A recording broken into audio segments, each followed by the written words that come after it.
अंजना की शादी की चर्चाएं भी खूब बनी हुई है, जिस पर कृति ने अब तक बड़ा बयान दे दिया है, जो कि सभी का होश उड़ा देगा। तो अगर आप सभी जानना चाहते हैं तो आप हमारे साथ वीडियो में अंत तक बने रहिएगा।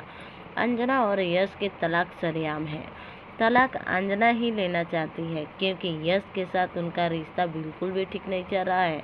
यहाँ तक कि यश ने अंजना पर घरेलू हिंसा का आरोप भी लगाया था। अब खेसारी की बेटी कृति बोली है, किसी का घर टूटता है तो मुझे अच्छा नहीं लगता है, लेकिन मुझे ये भी सुनने में आ रहा है कि अंजना फिर से शादी कर रही है, और ये बात मुझे बिल्कुल अच्छी नहीं लगी।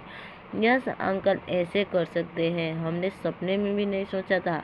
अंजना ने जीवन में आगे बढ़ने का सपना देख रही है, लेकिन मुझे नहीं लगता अंजना आंटी इतनी जल्दी शादी करेगी। लेकिन अगर करेंगी तो बहुत अच्छी बात है। मैं अंजना आंटी के सपोर्ट में हूँ। तो लीजिए, यही बोली है कृति ने। धन्यवाद।